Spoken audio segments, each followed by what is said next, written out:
salaamaaleykum mbokk internetu Vision Actu ñu ngi leen di nuyu di leen ziar di leen ñaanal jàmm di ko sàkku ci yéen di leen baalu àq ci weeru koor bi ñu jëm di leen baal àq tey ba tey ci seen émission vision d'ensemble ñi ngi am suñu invité muy monsieur Mouhamed Gningue nekk conseiller municipal auprès de Coumba Ndoffène Fall monsieur Gningue ñu ngi lay nuyu di la ziar di la bàyyi lu yokk mbokk internet yi ñuy seetaan.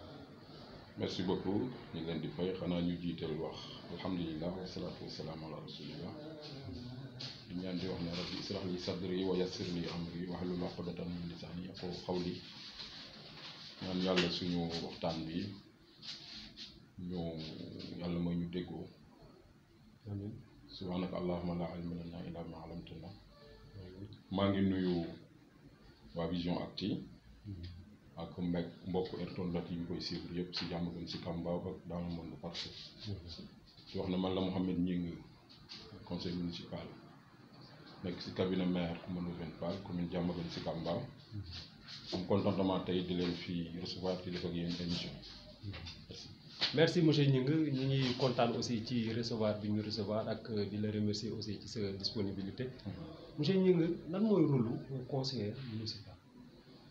merci beaucoup monsieur Seck conseil municipal askan wi ñoo ko fi yebal ndax booy xool bu ñuy fal liste pour maire dafay am liste majoritaire ak liste proportionnelle maintenant ki ëppale nag mooy ëppale ay conseils ci mairie bi mais dañu war a défendre projet yi nga xam ne moom la monsieur le maire bëgg a jàllale ci commune bi jàppale ko ci idées yi indi tamit njàmbatu askan bi ci conseil municipal bi ñu plaider ko fexe dem uti ko pour réaliser ko. ok Diamaguène Sicap Mbao commune bi mairie bi ñaata conseillers la. commune bi am nañ 76 conseillers municipaux. 76 conseillers. est-ce que 76 conseillers yëpp ñu ngi teew pour défendre budget bi. ci indi ay projet ci biir non dina am du sax conseil du ñëpp ay teewandoo. c'est rare nga amandoo 76 yëpp. mais ñun yàlla jàppale nañu suñuy conseiller dañuy dem ba 60. donc dina am ay absent. mais c'est musuñu am 76 complet non à part xanaa premier conseil bi. mais si des dañoo am absent xam nga nit ñi tamit dañoo am ay activité ku ñëwul tamit da ngay woote ñu def procuration. nga excuser wu sa absence. ok est-ce que mairie bi mi ngi jox tamit conseil yëpp ay lettres d'invitation parce que bu ñu xoolee ku ci mel ne tey madame Ballé madame Sarr ñooñu ñëpp pour ñu gis leen conseiller pour ñu gis leen ci réunion conseil municipal c'est très rare. ok waaw chaque conseil moom. 72 heures avant conseil bi. minimum 72 heures 3 jours. chaque conseil dina jot convocation du invitation mais convocation. boo ko deful conseil bi mën na dal sa kaw. conseil bu nekk nag yaa ngi jot sa convocation 72 heures avant conseil bi. léegi nag motif bi tax doo ñëw. kooku vraiment am na yoo xamante ne nii c'est justifié mais am na yoo xam ne c'est pas justifié. waaw mais comme li nga wax madame Sarr ñetti conseil yu ñu ngi def yëpp mi ngi ñëw. waaw mais comme waaw am na yu mu absenté avant da daan ñëw si diggante bi am na yu mu absenté après mi ngi ñëwaat. waaw mais boobu est-ce que nekkul problème politique moo leen lié woon nga ñëwut loolu. du ma la wax non mënoon na nekk problème mu ñàkk a déggoo. que mu toogoon wóoruma sama idée bopp laay wax ndax laajuma ko lu tax daawul ñëw. mais xëy na problème d'idée la woon. mais léegi da nga wax justification. waaw bu ñëwul dina war a indi benn justification. bien sûr wane ni ñëwul. mais justification boobu xanaa amul conseil yi amuñu droit xam lan moo ko téye. si dañ ko war a laaj c'est-à-dire pour ñu laaj dafa am nombre de kii yoo xam ne boo ko absenté. en ce moment mën na la interpeller. lan moo waral que absence bi régulièrement. nga justifier ko. boo ko justifier wul tamit am nañ droit attaquer la par rapport à ça. ñu gis le même cas aussi ci madame Balla. que lim fi ñëw bari. non même su fekkente ni am ngeen 50 conseils aussi. 50 réunions. teewul sax ci 25. effectivement donc loolu noonu moom yan sanction moo ko ci mën a fekk ou bien yéen lan ngeen xaar ci loolu quoi. sanction yi ko si mënoon fekk mooy. conseiller bi. interpeller ko si absence bi. demander à ce que ñu radier ko si conseil bi. ok lu tax defoo leen loolu. lu tax conseil bi def ko. non mënuma wax sur conseil bi. mais yow conseiller nga. waaw si conseil la. ouais mais xam nga man boo nee ma laxoo ma lu tax mais conseil bi lu tax defu ko conseil bi 76 conseil. mais benn conseil amul droit ñëw indi benn. waaw kii hors du jour hors du jour. waaw amande ne lu tax de si am na si droit. mais pourquoi defoo leen est-ce que nekkul lim ànd ak yéen ci Benno Bokk Yaakaar moo tax defoo leen. mën na bañ a nekk loolu tamit. lan moo tax. très bien xam nga tey maa ngi yow bu fekkee déggoo wuñu si politique. nga def benn faute rek. ma exploite faute bi. dañ koy politiser. ok yaakaar li ñu déggoowul moo tax may exploiter faute bi pour ñu dàq la ci conseil bi. d'accord man sama idée boobu. tey bu ma ko yëkkati woon moom du ñu ne donc xëy na madame Balde li ñu bokkul ay vision politique li ñu bokkul camp. moo tax mu exploiter absence su madame Balde. pour ñu dàq ko. te fekk loin de la règlement la. mais règlement bi ngeen war a topp yéen wala yéen seen wala protéger seen bopp ñu bañ ko exploiter politiquement moo. lan ngeen war a topp man laa wax man. ouais man règlement la ñu war a topp. conseil bi règlement la mais lu war defoo ko yow en tant que monsieur. moom laa wax maa ngi bañ ñu politiser sama débat ne madame Balde ànduma ak moom te fokk ñàkk ànd ak moom taxul ma bëgg ñu dàq ko sa conseil bi. mais monsieur Gningue est-ce que loolu soo ko defee nekkul ne yaa ngi tooñ population bi. parce que population bi dañ laa wóolu teg la fi. effectivement daf la conseil. sànni seen carte pour yow. madame Balde daf la lu yoon en tant que conseil est-ce que tamit jaarul lu ñëw teg ko. teg affaire bi sur la table. ñu débattre ci def ko hors du jour. bu jaree ñu rajo ko ñu rajo ko askan bi xam ne liggéeyulul askan bi. moo tax ñu dindi ko. mooy loolu mooy yoon. waaw mooy yoon. mais lu tax defoo ko. te moom laa la wax c'est moi man. waaw gis-gis bi kay wax naa la ko li tax defuma ko. léegi nag wàcc naa yoon d'accord tooñ naa population bi mais xam nga principe dafa baax si nit. très bien xëy na bu ma defoon lii tamit dinaa tooñ population bi. ok wala dinaa tooñ moom ay nitam. donc te bu may def bëgguma sekk ñu ne dama ko attaqué parce que jekku naa ko politiquement non. non loolu du jekku politiquement. si tey bu ma ko attaqué. non règlement xam nga dafa am ay textes yoo xam ne yéen conseil yi moo leen tënk. mais xam conseil bi ci jaar yoon xam nga tey kañ la doon neex. opposant ku bokkul ak madame Balde camp. defoon ko mais ñun ñu bokkal moom camp bu ñu ko defee ñu ne pourquoi ñu xeex suñu ku ñu bokkal camp. te loolu da koy politiser. ku bokkul ci yéen yat bi mun na ko dal. non mais ku bokk ci yéen yat bi du ko dal. waxuma ñun duñ dóor yat sax ku bokkul si ñun. mais dama ne yat boobu. non bu ko opposition bi defoon tey opposition bi am na ñoo xamante ni li madame Balde toog suñ ko toogoon heure bii rajo yéen la. am na ñu absenté li code bi wax. waaw si am na. mais monsieur Gningue est-ce que yéen a ngi def seen rôle de conseil. ñu ngi koy def pas à 100% mais ñu ngi koy def le maximum possible. d'accord kenn matul mais ñu ngi koy def le maximum possible. d'accord xam nga tolérance. tey bu ñu indee ñaata maire ñoo fi jaar 4. yoon dafa sew. tey bu ñu bëggee toujours ñu appliquer loi. même si commandement bi si kaw. am na yoo xam ne dañuy tolérer les gens seen absence yi lan moo ko waral nangam. mais bu ñu bëggee tout le temps ñuy dóor yàlla. boobaa kenn mën na am kenn dootul des ci conseil municipal bi. ok mais loolu day fekk aussi ngeen bokk camp. non déggu ma ne la am na ñu bokkulul camp. non parce que bu ñu jëlee benn exemple bu ñu jëlee le cas de Khalifa Sall. boo xoolee camp ak moom bokkul Benno Bokk Yaakaar. bon génne gis nañ mairie Dakar délégation spéciale lu ñu ko fa tegal. jékki-jékki dem indiwaat beneen maire teg tey su fekkoon te ne tamit dafa bokk Benno Bokk Yaakaar bu demee noonu. loolu xam di ma ko nangul. xam nga la camp de Khalifa Sall. tooñul parti wala tooñul camp. effectivement yoon la tooñ. dañ ko interpellé si yoon. yoon ne warul def lii yoon daaneel ko. ok déjà ñu koy politiser yaakaar ne bu bokkul woon lii moo tax duñ ko def lii mooy comme li ma lay wax sànq rek quoi. donc buñ deful woon loolu wala buñ ko defee ñu ne bokkoon suñu camp duñ ko def. moo ñëw nag répondre nga ma si kaw. d'accord léegi pour budget annuel. nan ngeen di def ba voté ko ak su ngeen ko voté pare nan ngeen di def pour. am xaalis par exemple budget Diamaguène Sicap Mbao bu 2021 bi. ñaata la ci ay millions. 800 et quelques millions. ok projet baa ngi fii jàppuma ko juste. mais ay 800 et quelques millions. voire yaakaar naa côté yooyu la. moom la ñuy woote budget bi. mu nekk question bu ma neex nag parce que dégg naa sama yenn naataango yi si média bi. ñuy wax budget bi temps la mais génn na lii. xam budget bi balaa ñu koy voté. day am orientation budgétaire. lan mooy orientation budgétaire. merci beaucoup orientation budgétaire mooy ñu orienté wu si lan lañ war a tëgg suñu budget. ok loolu li ñu koy defee mooy. am na ay personnes yu nekk si commune bi dina am ay représentants wu askan bi. xëy na du ñu mënuñu woo ñëpp si mairie bi. mais chaque secteur dina am ñu ci convoqué.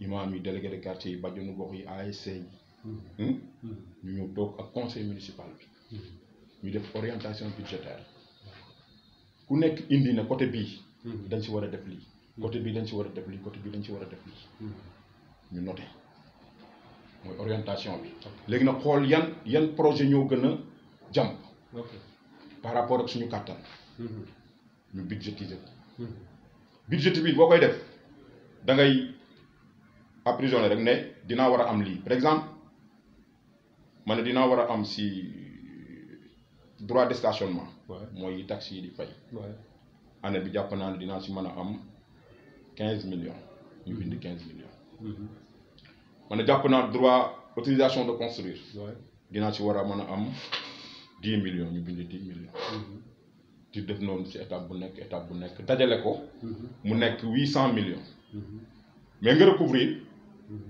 ñëw fa nga waxoon 15 millions nga am fa 10 fa nga waxoon 10 nga am fa 8 loolu mooy budget léegi nag say réalisation si li nga am loolu ngay réaliser plus am na état bi mi ngi pousse mairie yi si ay fonds de concours ndax xam na ne mairie yi seen tuuti yi ak yooyu yoru leen juuti yi tamit ñu ngi si li ñuy xëy di collecter par jour bu heure bi jotee ngoon dañuy dem trésor verser ko si suñu compte chaque mairie am na compte fële si trésor donc loolu buñ ko dajalee annuellement si lañ naan am nañ temps réaliser nañ temps lii dugg na bi fekk fa nga koy def tamit loi moo lay orienté ne la lii fi nga ko war a def lii fii nga ko war a def lii fii nga ko def donc noonu lay def donc bu ngeen amee seen budget ba pare yan réalisation la maire attan pour def ko merci yi ñu attan pour def ko mooy li ñu transféré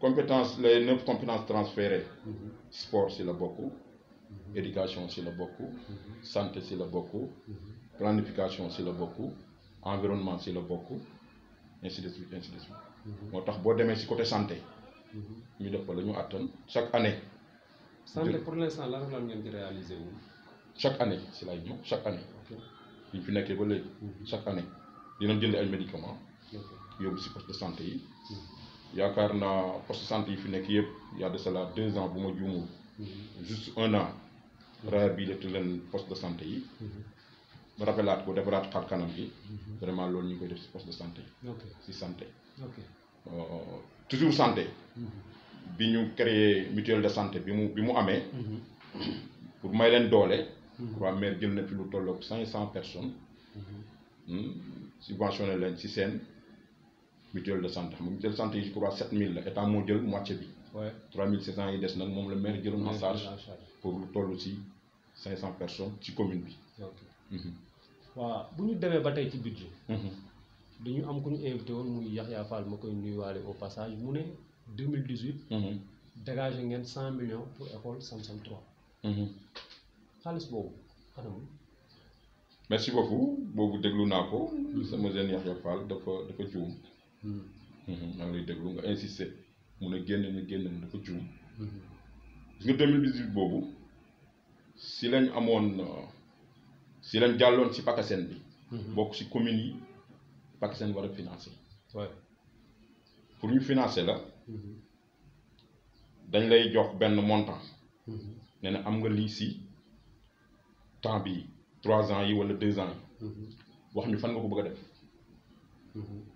si 2018 boobu si la maire def benn séminaire Mbour ak conseil municipal bi indi ay techniciens ñu expliquer conseil municipal bi orientation yi par rapport ak PACASEN bi ndax PACASEN boo respecté wul normes yi dañ lay génne si 2018 bi nag ñu amoon projet dañ njëkk a proposé tëli Mame Diarra techniciens yi ñu ne PACASEN bi attanul tëli parce que pour def tëli il faut des milliards attanu ko ñu génn ko ñu ne loolu état moo ko war a def donc interpeller leen état par rapport à ça ñu proposé woon stade bi comme ni nga wax stade municipal bi proposé comme ni ñu koy waxee fii maternité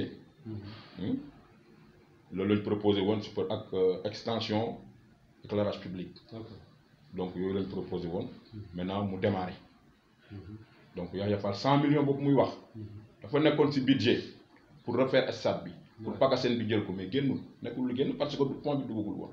amoon na xaalis bi quoi. non xaalis bi mi ngi soog a disponible.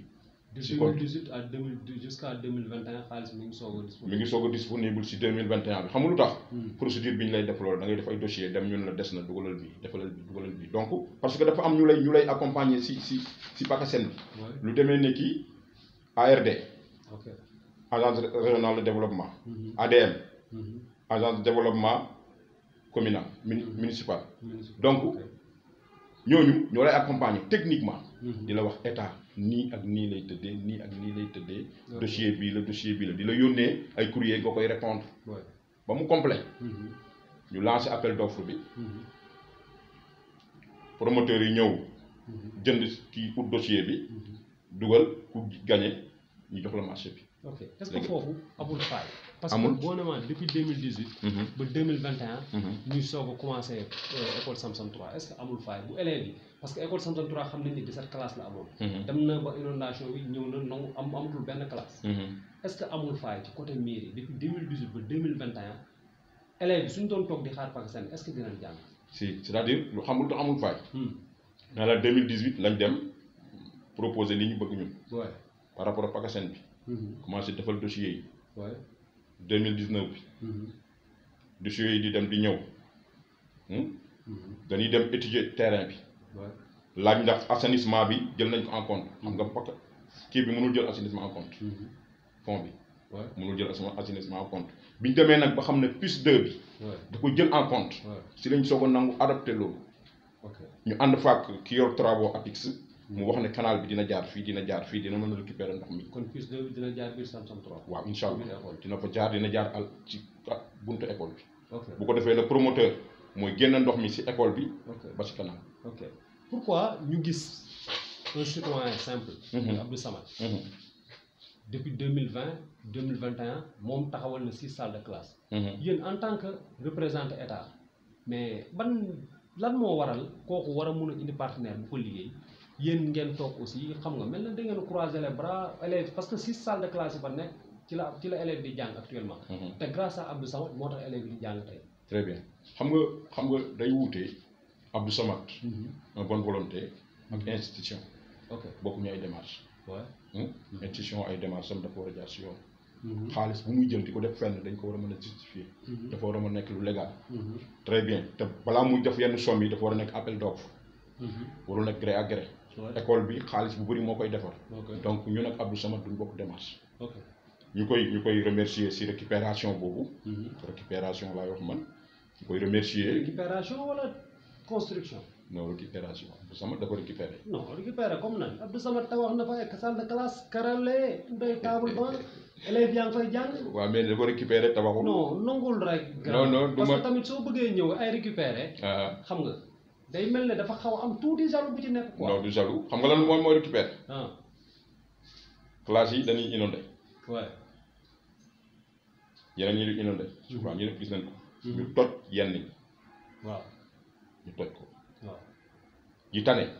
waaw ñu ràmbale ko. yokkaat dër bi. waaw peinturaat. bu jaree kàll ñu xaral loolu récupérer la bu tabaxoo. kon yow récupérer nga ko mën a. non noonu la tudd. yow nan noo ko bëgg a tuddee. construction la noo xam nga construction du benn yow itam sekk. construction mooy nga gas samp ay dee comme lañ fay waaj a def nii loolu construction la. ok mais les récupérer waaj a def aussi moom dafa ràmbale côté ba mu baax après yéen ngeen ñëw ne foofu ngeen teg. salle de classe yéen ngeen ñëw. xam nga mairie quoi mairie bi laay wax. waaw xam nga moom laa la wax ñun ak Abdou. en partenariat avec PACASEN quoi. très bien je crois que ne ba léegi pour askan wi la. waay xam nga tey ñun lañ fay def. wóoruma xaw ma kan mooy partenaire Abdou Samad. waaw mais tey bu ko fa naroon def mooy partenaire am loolu la ma wax. pour bañ a polémiquer si entre partenaire Abdou Samad. ak Eiffage ak ñun. vraiment bëgg mu ñu solution mais ñun ab Eiffage ñëw na fii. ok on a partagé beaucoup de choses ñu leen di remercier si acte boobu ñuy def. waaw mais loolu Abdou Samad def na ko dañ ko si remercier bu baax a baax. acte bi mu posé foofu acte bu noble la. ok mais ñun ak moom bokkuñu démarche. si. loolu dama la koy nangul bu baax. très bien administration ngeen yor. merci xam nga tey nit may la benn 4 tonnes. nga dem def si école bi. kee may bon mairie du demee noonu. waaw très bien loolu moo tax nag ñu ne Abdou mënuñu bokk temps bi ñu mën a xaar pour réaliser au moins benn somme 100 millions. mu constant nga ut promoteur bu dëgër mu gagné ko mu defar fa lu baax vraiment loolu ñun. foofu la ñu temps boobu ñu toog di xaar est-ce que xam nga ni élèves yi su fekkul woon te ni loolu amu fa comme ni nga ko tuddee récupération su fekkoon te ni récupération boobu amul est-ce que élèves yi dinañ jàng. dégg nga man dañ koy remercier moo wax la dala lu gën a pire loolu. est-ce que xam nga école bi. taxawaay moo tax jóge wu fa. taxawaayu kan. taxawaayu commune bi. commune waaw. comment moo tax comment merci beaucoup le ministre Mbaye Thiam. Serigne Mbaye Thiam. bi mu fi nekkee ministre de l'éducation. yaakaar naa def na 2 ans. mu ñëw fi visite. suñu sooyee moo doon ñu yóbbu ko école Sam-Sam 3 ndax école yi fi nekk yëpp moo fi gënoon inondé. te ñooñu bu ñu ñëwee da nga leen di woon li gën a pire. mais estafam. ñoo ne ko non école boobu dañ ko fiy jëlee dañ koy délocaliser. mu yem fii ci CM bi ak Babacar Senghor. xam nga loolu fan lañ basé woon. très bien école boobu plan moo ko naroon njëkk a defar. ok plan international. moo naroon njëkk a defar école bi. ba ñëwoon ba toj miir bi. waaw am ñu ne ko école bi dañ koy délocaliser. plan ne du def xaalisam fu ñuy tojat après. si ñu bëri ñu ngi koy jiiñ madame le maire honorable député Khadiba. ne moom moo bañ projet bi non. plan dafa mel ni yéen a Khadiba Mburok Sow la quoi. temps yi waaw non xam nga loo tuddee Mburok Sow. Mburok Sow en tout cas le courant passe bien quoi. waaw mais loolu buñ sañoon ñëpp ñi fi nekk ñëpp le courant passe bien buñ sañoon loolu la ñuy def. ok waaw moo tax buñ ba tey buñ taxawee ci projet PACASEN bi. ok madame Camara. def na benn sortie yàggul. mu ne du mairie bi. moo def démarche boobu moom moo taxaw assemblée nationale kaas ko ba ci ministre de l'éducation bi ngay wax muy Serigne Mbaye Thiam. aussi ñoom ñoo taxaw dénoncé ko mais donc mairie bi bu mu jël liggéeyu état bu ko moomale boppam. waaw déglu naa ko honorable député Aïssatou Camara. man bu ma sañoon déclaration boobu. bu mu ko def en tant que député. lu tax. merci beaucoup parce que dafa bëri ay mu baal ma ay fautes. faute comme lu tax yow non monsieur ñi nga nag. si bu ma sañoon day ñëw taxaw comme politique. waaw ñu xam ne wujju la mais bu nekkee député rek. askan wi la. waaw ba lépp lu muy wax ci média daf ko war a leer. waaw mais li déglu naa ko dafa bëri ay yu ko leer. mais li mu wax yow fi mu toll nii li mu wax yow lan nga ci mën a teg. ci ban côté école bi. côté école bi côté. école bi maison d'âge dinañ ci dugg. côté école bi lan nga ci mën a teg. mais li ma ci mën a teggi école bi. PACASEN bi mairie bi lañ ko financé mairie bi moo ko défendre. waaw parce que foofu nee na boo jugee ci bu ñu voté dara assemblée nationale ba mu génn bu ñëwee mairie bi parce que moo fi représenté état. foofu lañ mën a jaar. mais nekkul ne mairie bi moo def. mais bokkul ak bu PACASEN bi mu ne ay voté assemblée nationale non mën nañ dem assemblée ñoom wax situation bi nekk ci commune bi. dañ leen koy nangul. mais tamit nañu nangul ñun ne. plaidé nañ pour Sam-Sam 3. ba PACASEN bi accepté ko na ko nangu. suñu conseil municipal bi na ko respecté comme ni mu bëggee ñu respecté ko. mais bu conseil municipal bi nekkee ci benn mbir. di ci bind di ci voté.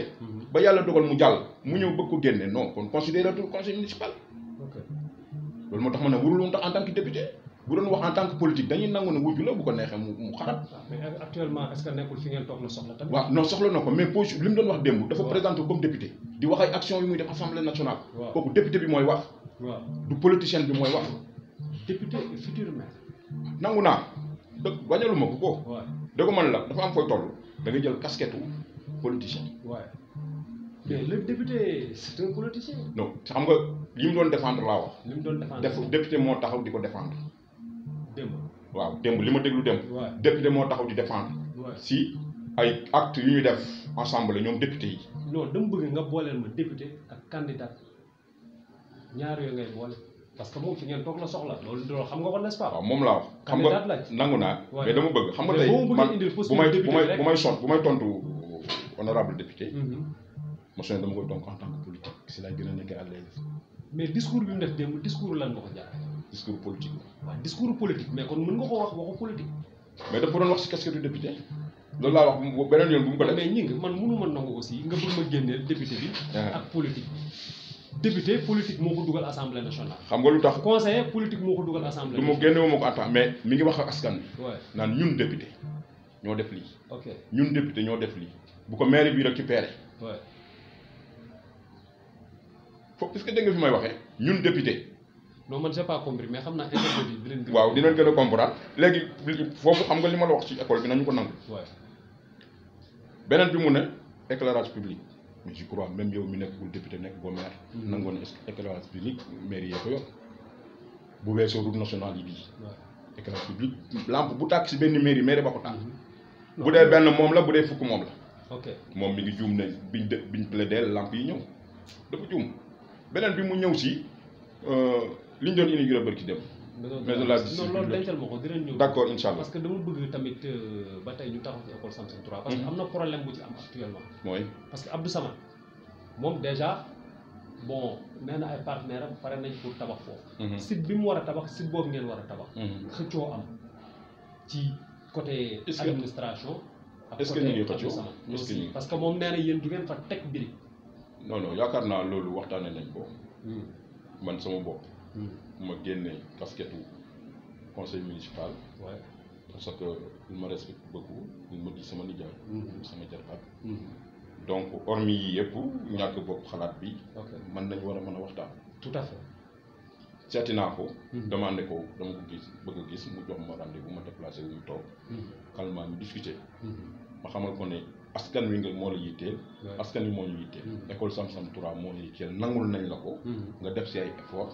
yoo xam ne kenn du ko naatable mais dañoo gis lu am solo encore. que bu ñu nekk di xëcc ko. tout à fait. xanaa ko mu xamal ma ne même waxtaan nañ si ak autorité. ba mu ne dinañ woote waxtaan. je crois que ne dinañu nangu lii bu fekkee légaliste la ñun li ñuy def nii. du xaalisu Ndofène Fall du sama xaalis. xaalisu askan wi la. tout à fait moom la ñuy delloo askan wi. donc moom askan wee ko ñor. da bàyyi ñu defal ko askan wi bu ba muy ay buru. d'accord je crois que ne ko ci am. je pense que Abdou Samad message bi jàll na donc école Samson 3 moom je pense que élèves yi li leen intéressé ak parents d'élèves yi mooy ñu liggéey ko élèves yi mën a jàng mën a suivre ay études am normales. donc loolu moom ñu ngi ciy tàllal loxo. de plus Samad di ci tàllal loxo monsieur le maire. ak équipe municipale bi yëpp. ñu toog waxtaan ci ñu defar ko benn yoon élèves yi jàng te coow du am bal du tàkk. vraiment merci beaucoup bu ñu ñëwee tuuti ñu demaat ci seen inauguration bu muy maison de la justice mu bëri coow trop. man fi may njëkk a sama question bi ma la ciy njëkk a laaj mooy maison de la justice ak bibliothèque municipale pourquoi couleur APR. bon vraiment man gis naa maa ngi dugg si réseaux sociaux yi. gars yi di dugg si problème de couleur mais yooyu est-ce que war nañu tardé. mais lu tax ngeen def ko comme non attends boo ko def léegi ak ban ñu def ko ban couleur. mais blanc. ah mais blanc dafa gaaw a tilim. beige moo gën a gaaw a tilim beige marron mais beige ah. non est-ce que nekkul ne. aspect politique bi ngeen bëgg a utiliser. non xam nga tey li ngay wax nii sax gis nga yàlla xam na ne bu ko gars yi waxul woon. nekkul sax si kalu nit ñi. xam nga ñoo ñoo ko bind. non monsieur Gningue. waaw monsieur Gningue tu es très politique. pas du tout. man d'accord je suis pour tout le prix mais man vraiment couleur du ma si discuter quoi pour lu tax mu def couleur bi nii. kaar yi lu tax ñu def ko xam nga message bi passé mooy manifestation mujjee am ñu xool boo xoolee luy beige marron gars yàq nañ ko yàq fii station Total Auchan ba pare loolu ñu koy naqarlu bu baax encore une fois que ni tey am nañ ci ay frères ay sœurs yoo xam ne ñu ngi doon liggéey ci Auchan yi ñu ngi doon liggéey ci station Total tey ñu ngi au chômage quoi ngir yàlla jeunesse bi nañu yeewaat te xam ne lu ñu yàq suñu bopp lañ ko yàqal mais yàq luñ ko kenn quoi parce que ñi fi doon liggéey tamit ay pères de famille lañ instant bi métti na ci ñoom trop beneen yoon ñu rendre ci compte. merci beaucoup xam nga li nga wax ni avant maison boobu di pare. maison de la femme bi du marron beige fooy yu dugg nañ fa. maison de la femme foofu avec su ma ko defar moo tax. mais te dugg nañ fa yàq ko seen yaay yi lañ ko may seen sœur yi ñu fa yëngatu. ñu jël chaise yi yóbbu daj ko yóbbu xaalis bi. restaurant bi yàq frigo bi.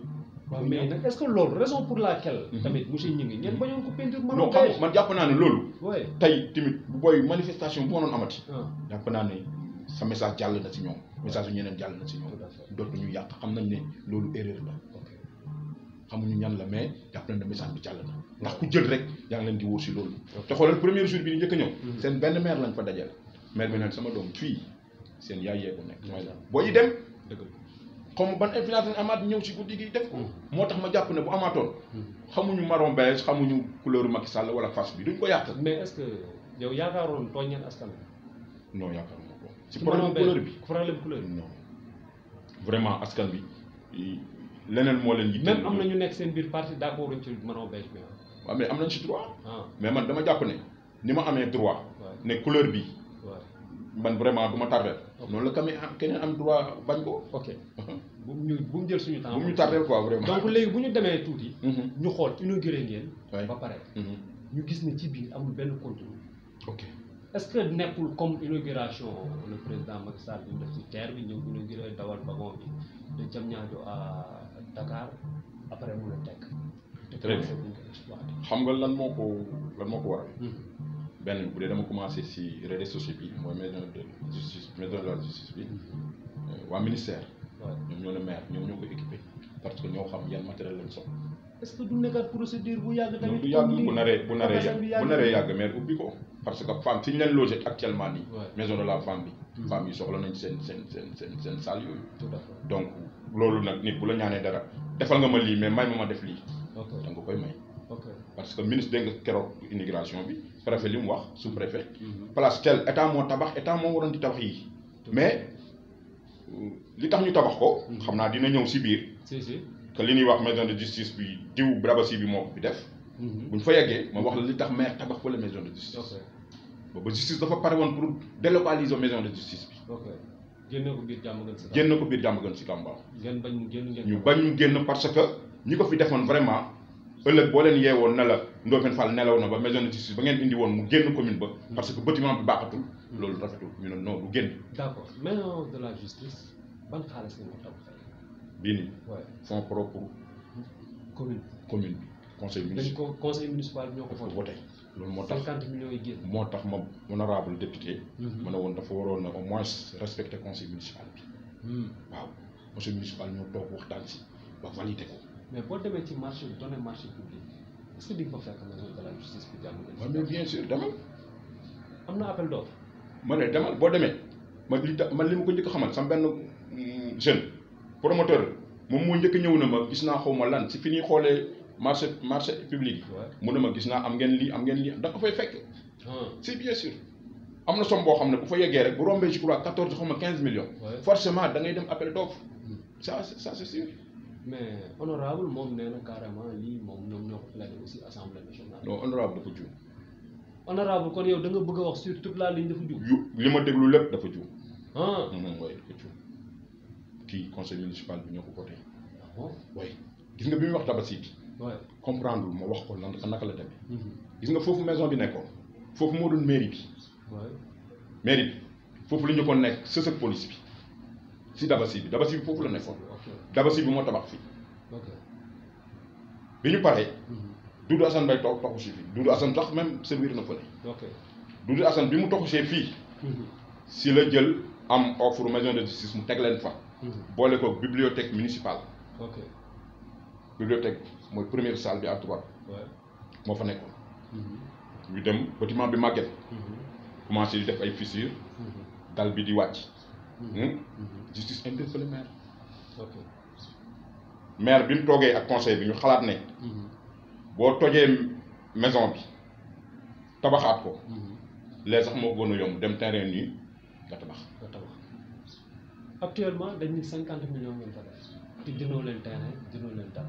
est-ce que coût bi ñu gis fële mën na 50 millions. waaw mais xam nga loolu moom en tant que député bu ko bañee. am na yoon bu mu mën a jaar pour ñu vérifier loolu. moo gën moo tax ma ne dafa waroon wax en tant que politique ñu xam ne day politique mais en tant que député mu gis ne lii normalul na ko attaqué. IGE ou OFNAC bu ñu ñëwoon fii ñeme ngeen. ñeme nañ ko. gestion mairie bi jaar na yoon. na ñëw ñeme nañ. oui bien sûr amul benn luubal. amul. moo tax ma bëggoon ma ne la foofu laa doon waxee bu mu wax en tant que député am na yoo xam ne man député. mu gis ko lii luubal. na ko attaqué. d'accord que politicien nag bu ko neexee mu ne maire yi sàcc na lii jaay na ko maire yi def na lii dañuy jàpp ne. léegi yéen lan ngeen xaar ci loolu moom maanaam li mu wax accusation la wala ay proposition non man duñ ko topp si loolu. duñ ko topp ci loolu. ay dañ jàpp ne dafa xam. waaw bu adversaire politique mooy wax. adversaire politique la sax ba pare maîtriser wul bu maîtriser wul du ko wax. alors en tant que député. xamu ko xam commune bi. xamu ko seetaan li ma expliqué. def nga communication. seetaan nga ko xool ko muy wax. waaw am na ko toog à côté d'elle. baaxul moom kilifa la. waaw d'accord loolu moom xam naa ne moom peut-être dina ci am. waaw si baaxul c'est-à-dire gis nga boo xasee ba nekk am te moom député ñun ñoo ànd ak moom. porté ko mi ngi naan commune bi ñaari député la am d'accord. mais si coalition lañ ko amee. ñu ànd ak ñoom voté déggal campagne. yàlla jox ñu ndam. ñoom ñaar ñu nekk député. dégg naa ko muy wax du affaire doom ak yaay si loolu dafa rafet dafa ko war a rafetlu parce que bu fekkee mais tamit xam nga tamit bon doom ak yaay ku nekk dafa dem élection. yaay ji toog doom ji tëjati place am toog.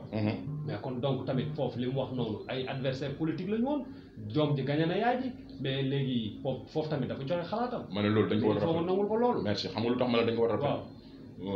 le président Abdoulaye Wade. waaw.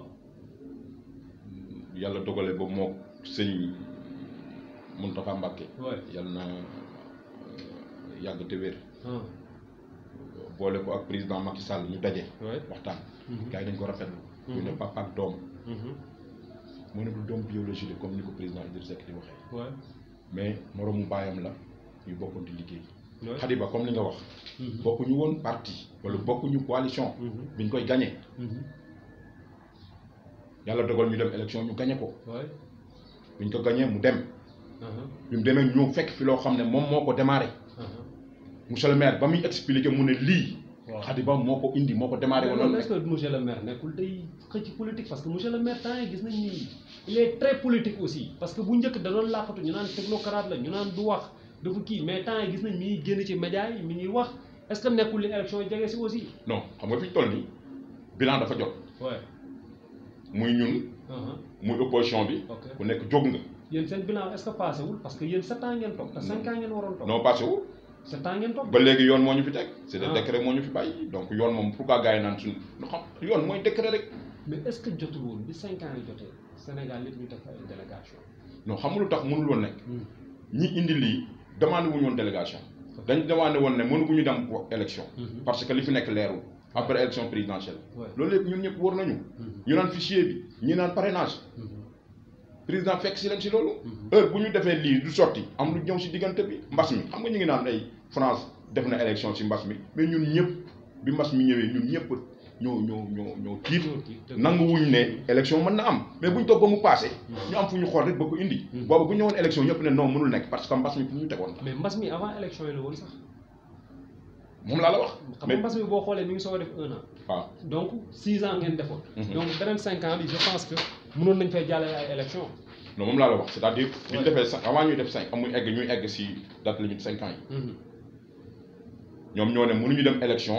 si fichier bi. ok loolu boo ko waxee état nangul la ko. ne nañ ko vérifier. ñu nekk si loolu fichier bi parrainage bi ñu créer loolu di ko waxtaanee. si diggante bi mbas mi ñëw. d'accord kenn waxtul élection buñ koy wax tey la. d'accord donc yooyu si lañ nekk nii nag ba tey ñu ngi soog a jàpp date élection. moo tax ma ne la bilan dafa jot. ñoom dañuy rejeter suñu bilan ñun dañuy incarner suñu bilan. d'accord moo tax il faut que ñu wax. pourquoi Ndofène Fall le maire monsieur Coumba Ndofène Fall le maire. bëri problème ci biir Benno Bokk Yaakaar parce que tey suñu xoolee jubóowul ak madame Balde. jubóowul ak Aïssata Sissoko bon moom madame Sarr nii la ñuy wax ñii naan jubóo nañ ñii naan jubóowul. le député Ibrahima Lo rek lañ gis ñu ànd ak moom am na ñu ne maire bi dafa arrogant dafa jëg boppam parce que ENAM la génne. lan la ko. merci beaucoup vous avez dit jubóowul ak madame Balde. déggoowuñu politique madame Balde xam nga nag ma sa bëgg nekk maire. waaw. ba comme ni ngeen waxee. ak madame Camara. ak madame Camara. waaw non madame Camara mi ngi koy soog a bëgg. ok madame Camara. mi ngi soog a bëgg nekk maire. mais madame Balde. est-ce que xoolul ni siège bi dafa yaraax rek mu bëgg a toog. non xam na ne siège bi yaraaxul. siège bi yaraaxul. non siège bi diis na. c'est-à-dire dafa am lu ko bett. comme moom appétit. ñun ñëpp fii lañ fekk ñun xam nañ PS. waaw. ndomba tànk bi xale ba am PS. bettuñu parce que xam na ne yàgg na PS ba na fa am ndomba tànk. mais madame Camara bi nga xamee ne PS la bokk yàggul si législative bi mu nekkee député lañ xam ne PS la bokk. te doon laaxatu. je ne sais pas.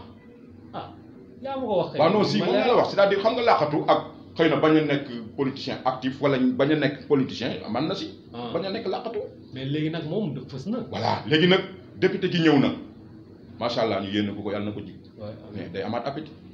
ok pour nekkaat leneen. d'accord te dañ ko koy nangul c'est très normal. d'accord mais xam na ne chaise bu vidul. waaw tudd nga madame Camara tudd nga madame Balde dafa mas a bëgg nekk maire. ok donc suñu dernier vote fii dafa opposé wu ba dernière minute. ok ba léegi si loolu la nekk. dañ ko koy nangul. bëgg moom kenn du ko tere kenn. tout à fait très bien madame Sarr bi ngay wax ñoo ànd réeroo woon nañ si diggante bi politiquement.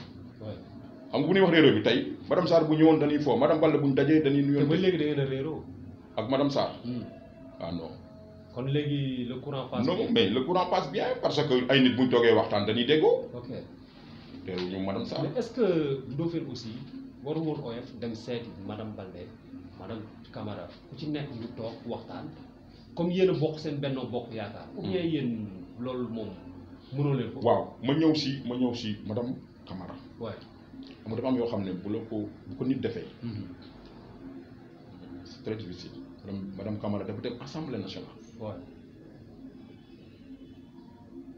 commune Diamaguène Sicap Mbao. le maire Coumba Ndoffène Fall. mu koy xarab biir assemblée. beneen maire bu fi dëkkul. moo jóg ne ko nu o connaît Ndoffène Fall. ah bon le maire de nu mu tuddati Ngagne Ndiaye. le maire de Mbambilor. moo jóg interpellé honorable député Aïssatou Sissoko. ah bon ne ko li nga wax si Ndofène dëkkuñoo ak yow mais xam nañ ne amul. parce que. moom moo jógee fii dem ba assemblée. moom moo dem assemblée en plaignant génne tudd mu mais c'est trop ça. est-ce que Ndofène kon candidature am bu ñu ko war a tegaat pour deuxième mandat est-ce que c'est pas risqué bu dee moom la ñuy teg. c'est pas parce que. madame dem nañ ba député ba assemblée nationale député bu nekk ci biir commune dem di ko xarab. député jóg xar Sall dina jël risque. non mais député boobu ëllëg bu taxawee ne damaa bëgg maire bi ñoo xam ne kii waxu politicien la doon wax te looloo am. si keneen beneen moom jóg. ne ko li nga wax amul démentir ko donc politique jarul waa Benno Bokk Yaakaar ngeen am ay plaignants. waaw non loolu moo politique ñoo ànd quoi parti bu nekk au pouvoir moom souvent xoolal buñ ñu ko xasee. buñ delloo ginnaaw tamit de PS à PDS ba si ñun. parti au pouvoir moom souvent. day bëri parce que conflit d'intérêt yi mooy bëri. ku nekk da ngay gis ne man la. waaw loolu mooy indi souvent. suñ leen su Macky Sall tànnee keneen comme ni mu ko defee woon en 2014. madame Macky Sall madame Balde la tànnoon. tey buñ demaatee élection bi nga xamante ni raw gàddu la. comme ni nga ko waxee. bu ne woon madame Balde ou bien madame Camara ou bien beneen candidat day posé du Ndofène nan ngeen di def. ñu respecté parole. ngeen topp ci ginnaaw ko. ñu respecté parole du président. bu président Macky Sall waxoon ne madame Balde ni jiitu wala Mouhamed Sarr wala keneen ngeen topp ci ginnaaw ko. ñu respecté waxu président. Mouhamed Ning. waaw. ah kon loolu leer na. waaw c'est ça. loolu leer président ku mu wax. ñu topp ko ngeen topp ci ginnaaw. waaw loolu leer na. léegi tey suñu ñëwee ci biir commune Diamaguène Sicap Mbao. ñu bëri génn nañ tamit samp seen dënn. ginnaaw Benno Bokk Yaakaar. yeneen parti yi ku nekk génn samp seen dënn. opposition boobu dañuy pesé wala nu mu demee noonu noo ko jàngatee noonu. opposition bi si dañuy posé wu du ma leen xeeb. si non opposition nga ma xeeb leen. opposition bi kan nga ci gis ne war na mën a toog siège Ndofène. xam nga li nga may laaj loolu nii dafa bu dee politiquement ñoom ñëpp kenn mënu ko si. bu dee politiquement kenn mënu ko si donc vraiment on parle de politique. lu tax mënuñu ko ñu leen mën. yéen leen mën ci terrain bi mais opposition bi ñu ngi battre terrain bi. non ñi ngi c'est rek xam nga non attends waxuguma waxu terrain bi. waay xam nga toog si maire bi nga wax. waay maire bi nag mooy commandé ko yóbbu ko. waay fulaax ñu ñoo leen mën. yéen leen mën. nit dina demandé fii. waaw parfois nga dégg ñu naan maire bi doo ko gis këram lay tëdd du ñëw. waaw nga ko dugg gis dossier si kaw taabal ci. du si man këram lay tëdd naan lu ngeen def baax na indi leen ma signé fii nit dina fi ñëw ba pare daw tëdd këram. ah bon ku yaakaar ne 1 plus 1 égale 2 la. du 1 plus 1 égale 2. méttee na noonu. lu leer la ram na foofu fi nga koy xalaatee nit dina fi ñëw ba pare. mais tamit yéen ni ngeen def ba toog fi gérer ko rek noonu la ngeen di def. nangu naa bere bañalu ma leen ko. waaw mais pour wax leen ne. waaw li tax ma ne la ñoo leen mën. xam naa ko. fan nga ko teg ci ban base. waaw mais ci base su jàng la wala ci base su mën a politique. wala ci base su population bi yéen lañ fiy tegal. déedéet loolu yàlla moo ko xam. waaw si base su groupe bi fi nekk. waaw. wër na ma ne mën nañu yóbbu commune bi. waaw fu sori. ci réalisation wala ci dara. réalisation bien sûr loolu lañ soxla ci commune bi waaw. mais kon daal gis nañ opposition bi ci ginnaaw kenn mënu fa toog ci chaise Ndofène. politiquement kenn mënu ko. ah parti politique. waaw mu fa bañ ñi ngi de moom moo wax loolu. bu fekkee nag ay dañu indi leneen xam nga li tax ma tudd politique. waaw xam nga tey man lu mu man Abdou Samad man na ko lu mu man waaw Malick Diop man na ko man. si on parle politique nag. damay nangu ne sama mbër. moo mën si mbër yi. Ndofène waaye. Ndofène mënul politique loolu la askan bi wax. waaw mais non yow léegi nga ne moom Ndofène est très politique. non maintenant il est très politique. waaw mais kon mais avant il n'était pas très politique. waaw xam nga foofu dama lay. parce que xam nga lu tax. man bon su ma waxee loolu dama ko wax tamit en tant que nit koo xam homme de média maa ngi topp affaire yu baax. avant Ndofène pour nga gis ko problème la. mais instant bii nii mënoo toog semaine boo xam ne gisoo Ndofène mu génn ci réseau yi wala mu wax wala mu bind wala ainsi de suite kon donc moment bi la mais askan bi moom. nangu lu ñu Ndofène politique am. xam nga lan am na. moom moo nanguwul te dañ naan ko loolu politique. waaye moo bëggul di siiwal yenn yi. ok boo wax rek mën a la looy def ngir yàlla jarul siiwal looy kii jarul siiwal. comme lan. Ndofène bërki dem bi muy jaale ji Sam-Sam. waaw ñu koy jaale waale suñu frère Ibra Ba ak mbokkam yi. seen yaay ji wàññeeku. yàlla na ko yàlla yërëm te xaaral ko àjjana. Ndofène dem na ba jaale ba ñëw te man mu yëguma ko. mais loolu dëj la. ah dégg moom laa lay wax c'est-à-dire dëj xam nga tey da nga gis. kenn mënu ko politiser Ndofène ñeme na politiser waaw mais politiciens dañ koy def. dem dëj di jaale di kii. ñamewu ko mais politiciens ñeme nañ ko. ah non def délégation bu rëy. jafewu ko si délégation bu rëy dem jaale ji. ah yu mel noonu laa lay wax c'est-à-dire ñun dañ ko si topp maire da ngay dañuy politique fësalal lii. maire def na fi acte yu bëri yoo xam ne sax du affaire yooyu mais danaan jarul média. d'accord yoo xam ne da ngay toogam yàgg rek xanaa ku mel ne suñu éléments yi. Pape Ba Lamine Ndong ñooñu nga xam ne ñoo nekk si réseaux sociaux yi ñooy photo sànni ko. te yoo xam ne ñeneen dinañ ko def woo média. mais ñu gis ngeen def acte politique bu garaaw. boo xamante ni. toog ngeen durant 5 ans 7 ans. kenn mësu ko gis. muy chef de quartier yi ngeen utal ay salaire muy loo xamante ni toog ngeen lu yàgg defoo leen ko élection yi des 8 mois ñu gis ngeen posé ko. très bien xam nga li ma lay wax dafa doy waar dafay loo def sax politique jege ñu politiser ko. waaw gis nga lii boo laajee délégué yi. waaw maire bi mu fi ñëwee je crois 1 an 2 ans doléance délégué yi toujours day nekk ñu am seen décision. bi mu ñëwee 1 an 2 ans. rek doléance bi di ñëw. waaw très bien mu xam ne problème de budget la mu ne leen bëgg naa ko de. waaw bëgg naa jël ñëpp en compte parce que du mu jël ñu bàyyi ñi. waaw may leen ma rek ma organisé wu. mu njëkkoon ko programmé. ba jël ñëpp. c'est-à-dire ñëpp mooy ñi fi amul. ndeke booba ville de Pikine. interpellé woon na tamit président des délégués de quartier. ba laaj ko benn nombre. bu toll ci 15 personnes. bi ñu laajee dossiers yi ñëpp ba indi. président ne ko 15 yi ñoo dem ville de Pikine. mu ne leen mais man 15 yi déjà envoyé woon naa leen il faut ma demaat ñu rajee leen foofu comme que yóbbu ngeen leen ville de Pikine. sinon doublon lay nekk. ngeen leen di fay fii léegi. voilà léegi nag si la dem non moom daf leen a raje si listam te demoon na bu yóbbu ko solde. ok ba gars yi utul leen matricule. ok donc dañuy obligé freiné waat procédure bi. mu freiné ko. ñu génne waat ñële. waaw ñooñu dem ville de Pikine bi ñu demee ville de Pikine rejeté waat 2 yi jël 13. ok ne loolu la man. mu bloqué waat na 2 yooyu duñ semé. jëlaat procédure dugalaat 2 yi. ba 2 yëpp jàllandoo ensemble. mu woo leen jox leen seen décision ak seen may leen tra kon donc léegi mën nañ ni chef de quartier yi nekk ci commune Diamaguène Sicap Mbao bi am nañ sauf ñi ñëw après acte boobu xam nga am na ay décès. comme par exemple am na ku ñu relevé ku ñu remplacé barki démb. am na ku ñu remplacé semaine passée am na ñooñu. ñu fekk lii jàll ba pare. ok kon ñooñu dañuy xaar quoi. waaw dañuy xaar. su ngeen gañee ngeen joxaat leen su ngeen gañewul dañuy xaar. waaw mais est-ce que mënuñu ko am avant ñuy gañe ñaanal leen yàlla ñu mën ko avant ñuy gañe sax. avant ñu yegg foofu kon yàlla nañ ko am avant ñuy gañe yàlla nañ ko am avant ñuy yegg. bon beneen bi nga xamante ni mën nañ ne temps bi ni ñuy bëgg a dab aussi tey politiquement est-ce que jotul parce que nu Diamaguène Sicap Mbao suñu usines yi nii di ñuy verser mairie de la ville. loolu day bu ñu wóoroon ne wax ji nga wax nii buñ ci fayee ay millions mu génn ñu verser ko ñu def ko. c'est pas est-ce que du combat. non du combat. lan la ko. combat contre qui. combat ñun ak état wala. waaw loolu état mi ngi koy organiser. waaw mais du ñu jox lépp. waaw. da koy jël dajale ko. maintenant commune bu nekk. da nga siy am pourcentage. ok ñun nag ñoo siy ëppale pourcentage. pour le moment projet boobu lañ teg. ñu ngi xaar ñu voté ko ensemble.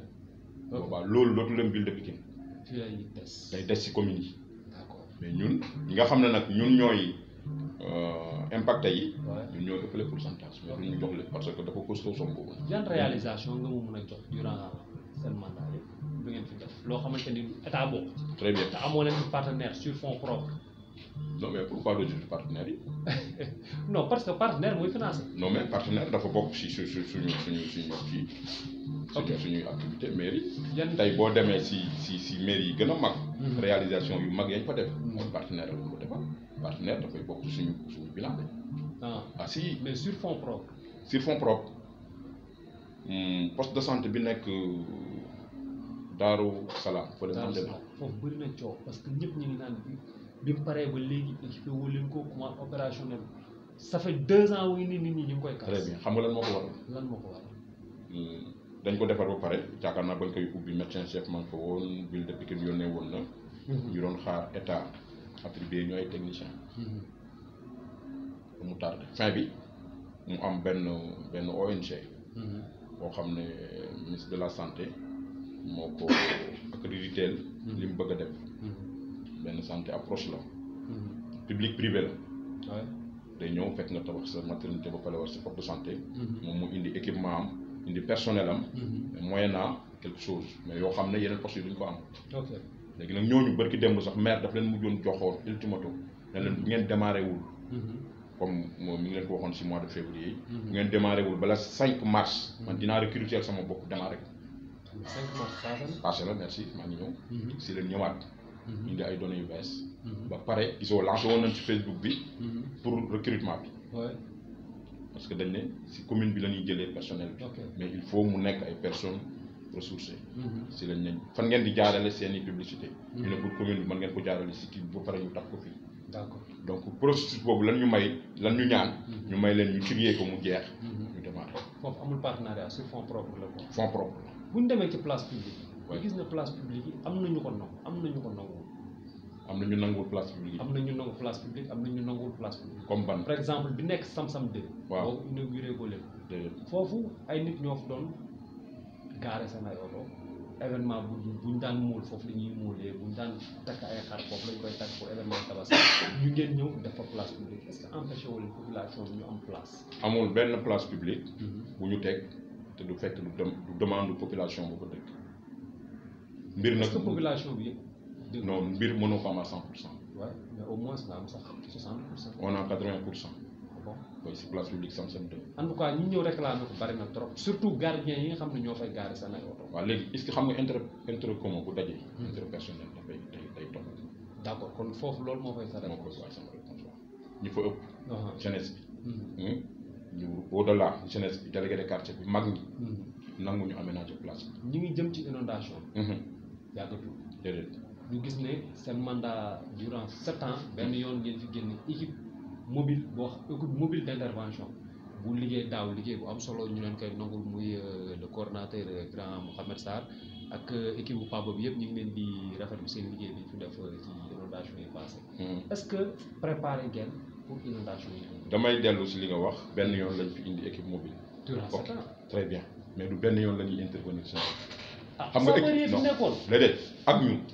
xam nga ñi kan lañ noppal. mooy équipe bi ñu leen di remercier bu baax. waaw man ak Dramé. yow da nga wàcc sur le terrain. mais laaj leen ko ñoom. comme ñoom ni ñuy def sol. mais laaj leen ko sol bot sol gilet. di pompe ba léegi bu mu amee ndigg loolu moo ko waral di tirer ay tuyaux di pomper ba 22h.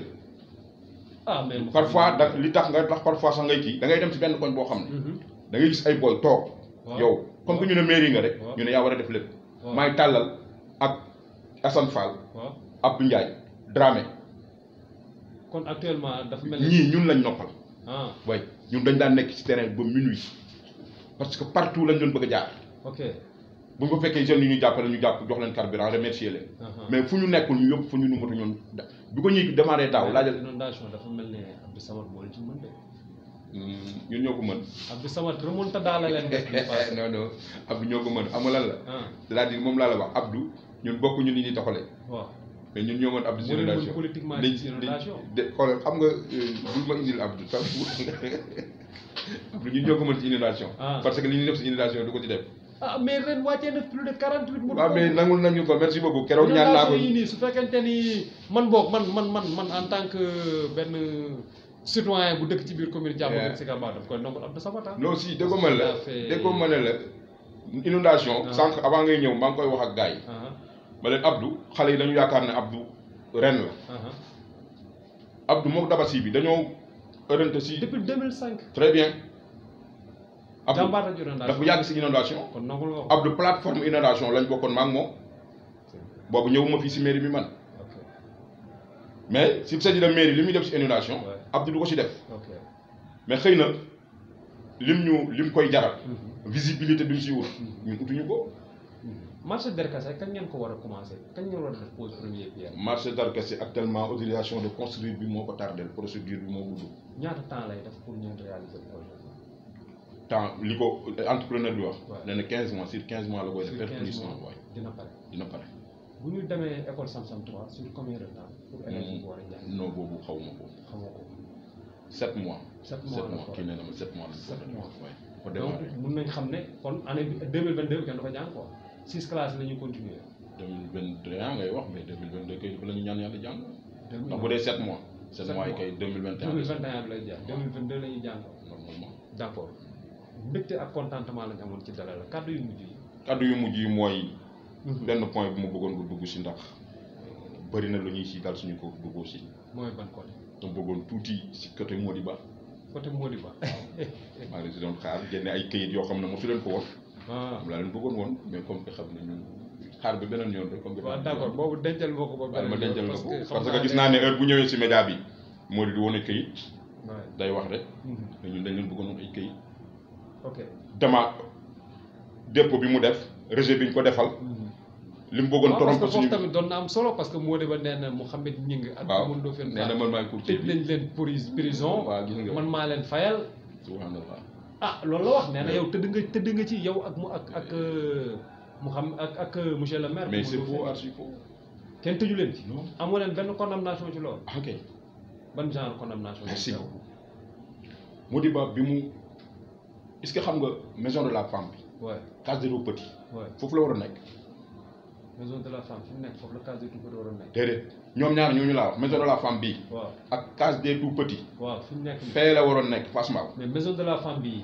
APIX moo ko fi bàyyi moom laa lay wax ñu réfectionné la très bien déglu ma APIX fee la ko li ndoo fen doon wax na Khadiba bi APIX si laajee Khadiba ne ko dañ la bëgg a defal maison de la femme Fass Mbao la joxoñ ba APIX jël ko lettre yaa ngi fii bi maire ñëwee te fekk kii bi maire APIX directeur APIX moo ñu interpellé ne maison de la femme bi ak cadre bu petit bi place sell lañ ñu waxoon jox leen ñu kii juridique bi maire jël géomètre ñu fay ko 300 000 mu génneel ñu levé bi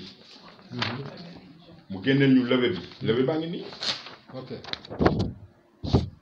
ñu demandé droit réel bi ñu ne état du Sénégal noir bi mooy étage bi nekk foofu ñaari étage yooyu li si def terrain ñu demandé droit réel bi ñu ne état du Sénégal moo ko moom maire bind demandé ko pour ñu réaliser foofu maison de la femme bi ak cadre du petit bi mu am lenteur lan moo war a lenteur bi xëccoo bi fa nekk Modiba ay lébu yu dëkk yëmbal yoo xam ne ñoo jaay foofu yëpp ñu ne seen maam moo ko moom ak beneen groupe bu ñuy wax Seydou Ba ay consort ñoom ñett ñëpp bi maire Fallo dañ ko seet si Modiba indi ñu ay këyitu condamnation yoo xam ne xëy na am na ay éléments Fass Mbao yu doon bañ mu installé ci terrain bi ba yàqal ko yëfam mu porte leen plainte ñu arrêté gars yooyu maire na ko lii waxul taxul nga moom terrain bi ñii dañ la yàqal nga yóbbu leen si yoon loolu mais est-ce que tamit Modiba su moomul woon terrain est-ce que dina fa tabax ba ñooñ bi ñëw di toj nan la nit di def ba moom terrain non loolu yow laa ko war a laaj merci beaucoup ñun bi ñu defee levée bi ñu ne état Sénégal moo ko moom ñu demandé ko pour def fa loolu mu am lenteur APIX pour maire bañ projet bi rëcc ñu on était obligé ñu nangu ko fii ndax fële comme que dafa am ay xëccoo si lañ continuer si loolu Modiba indi lu ñu këyit bu mu wax ñu moo ko mais terrain actuellement turu état moo ci nekk wala am na beneen tur bu ci nekk ba léegi lépp fi may mën a yem mooy turu état parce que kenn indileeguñu këyit bu war a ne moo ko moom moo tax moo di ba heure buy liggéey. ñu dem fa autorisation de construire lañ koy demandé di ko génne. mu xaacu saaga ñu ramasse ay bagages am. actuellement ñi ngi dem justice nii xam nga lu ñu porte plainte. nee na dama ko menacé. ah bon par menace te mi ngi naan nit non non par menace la. kon moom tëj bi mu waxoon ne tëj na leen. tëj bi moom laa lay wax bu yoon bu njëkk ba. bi maire sommé 3 mois. interpellé autorité administrative bi. ñu naan ko problème de force disponible nangam police dañu dem Touba police dañu dem Tivaouane. maire jël ay éléments am. ut ay engins. dem daaneel la fa nekk. moo di ba porte plainte nañu daaneel ay biens. mais nag nee nañ maire lu mu def rek ñing moo ko def ñing mooy maire. subhanallah non. nee nañ ñing mooy maire. non ñing moo fi teg Ndofène. non subhanallah non non. ah Ndofène di ponkal gars yi gis ko bëgg ko jiital ko. ndax mais ba tey sax am na ñu ne biir palais Macky Sall bi mu waxee yaa taxaw. non non loolu ñemewuma loolu biir palais mooy fëgg dënn gars yi nañ bàyyi ak ñu ko am loolu mënul nekk. non monsieur Gningue. non mënul nekk biir palais bi Macky Sall waxee. Ndofène yaa ko imposé nit ñi. subhanallah non non gars yi ñooy wax loolu. xam nga lan moo doy waar. li nga équipe boo gis. dina am ñu fa fés. ñoo xam ne dañoo am engagement. man foo ma fekk engagement lay demee. 23 ans d'armée laa def xëy na loolu moo ma téye. engagement lay fugu militaire moo des ci yow. moo tax léegi nag da ngay fés. mais gars yi ci opposition bi tamit am nañ ay militaire. ñëw militairement on va s'affronter léegi. oui bien sûr loolu moom amul problème. d'accord xam naa ne kon dossier Mody Ba bi. waaw dañ koy waajal parce que loolu dañ ko yaatal. dinañ ci gën a yaatal am na lu bëri lu askan wi war a xam si biir. mais ba tey ci terrain Fass Mbao boobu. commune bi amul lycée. ñu gis ne espace boobu kese moo fi des. est-ce que amoo leen benn idée pour teg fa lycée ou bien. commune boobu espace boobu est-ce que rëccu ñu. espace boobu. est-ce que rëccu ñu. waaw lu tax loolu. parce que ñi koy ut. tooguñu ñu ngi déposé ay këyit te ñun suñu këyit demandé nañ amuñu réponse. en tant que état en tant que état bu fekkee am na fa këyit bu nekkoon bu avancé ñun bi ñu ñëwee fii am na ñuy indil kii. mais mairie war na soxla suuf fii bu jaaree sous préfecture jaar fi mu war a jaar beneen citoyen ñëw mun ko jël si moom. waaw si non pas jël si moom. beneen citoyen jiitu ko si day wax. mais état bu soxlaa état da ngay tabax sa kër état soxla ko day jënd sa kër fay la nga def. état nga wax. xam nga mais mairie mooy suñu état. ñun démembrement de l'état lañ. ñun bi ñuy ñëw di demander man ñun bi ñu fi ñëwee am na war nañu CCOD. donc fekk nañ terrain bi avant terrain bi ñun am na lu si jaar lu bëri loo xam ne tey waa Fass Mbao sax ñoo la ko mënoon wax. si. xam naa fekk na nit am si CCOD te këyit administrativement. nit bu amee këyit bu déposé si benn terrain te rejeté guñ ko. dootuñu jël beneen demande. mais demande mairie laa la wax. waaw mais moom laa la wax. comprendre maîtriser wu ma pour que ay domaine ak cadastre. mais loolu laa jàpp xëy na fekk nañ fa dossier boo xam ne tax na mënuñu attribuer lycée bi ngay wax. maa ngi dégg honorable wax na ko. ne amuñu lycée. mais honorable nag dafa mel ni xeer yi mel dóor dal na de. non dalul man dama bëgguma woon mu communiquer noonu. mais arrangé wu la moo tax. déedéet c'est-à-dire bëgguma mu xam nga tey li may mosuma ko tontu. mais lycée. mais génnam bi dafa mel ni. waaye non génnam bi baaxul. police bi xoolal police bi li muy wax ci police bi. mu ne commissariat bi fii la waroon nekk. waaw mais commissariat dafa am ay normes dafa am surface bu mu àttan xajul fii. ba tey commissariat moo ko kaas assemblée. moo ko wax. lu mu wax mu ne moo si kan ci ministre de l'intérieur Aly Ngouille. Aly Ngouille Ndiaye. dossier bi moom ak Aly Ngouille si intérieur. dossier bii nii. waaw si Abdoulaye Daouda Diallo bu fi maire nekkoon ma génnoon la lettre yi. bon si moom ak Aly Ngouille. moo tax ma ne am na yu bëri yoo xamante ni sax bu ma jàkkaarloog Ndofène laa ko bëgg a laaj. non billaay xoolal dossier bi moom ak Aly Ngouille. parce que il est temps Ndofène génn wax dossier bi moom ak Aly Ngouille. dossier bi. maire lettre baa ngi fii bi mu bind ministre Abdoulaye Daouda Diallo ba recevoir boole ñu nag benn service technique am. mu recevoir ñu. maire dem fa ànd ak benn équipe am. ñu déglu ñu fin bi ñu répondre ñu ne am ngeen espace. ñu leen si am nañ espace booba xam nañ ne am na benn espace bu nekk Diacksao 2. kon donc mun nañ ni commissariat bi lépp mairie bi moo ko démarché ba taxawal. merci ñoom nag mën nañ ko plaider ensemble xam nga boo plaider mbir ministre bi fekk am dossier bu mel noonu si table la. da yomb mu jàll. du ma bañ na plaider nañ ko toog nañu assemblée wax mais fekk na dossier banque fa Aly Ngouille fa la fekk dossier bi. man nag madame Camara man dossier bi ma bëgg mu plaider ñu ko waa askanu Diamaguène Sicap Mbao. muy usines yi fi nekk. nañ ñuy fay fii. très bien merci man dossier boobu moom yitteel na ma lool. waaw parce que usines yi di ñuy verser mairie de la ville bon man neexuma quoi. merci beaucoup vraiment monsieur ñu ngi mbégte ak kontaan. xam naa merci beaucoup ñu ngi leen di gërëm. Vision Actu. vraiment taxawaay bi rafet na. di ñaan yàlla ngeen romb fi ngeen nekk nii. amiin ñun ñëpp yàlla ñun itam fi ñu nekk ñu romb ko. amiin yàlla boole ñaan ñu fi 2022. amiin ngeen ñëwaat di ñu laaj victoire bi naka ngeen ko amee incha allah yàlla ko yàlla def. waaw boobu moom du ma wax amiin ndax du waa opposition bi taxaw fii di ma sànni xeer. mais amul benn waaw non ñoom fi ñu toog sax dañuy wax amiin quoi. waaw kon baax leen ñu quoi.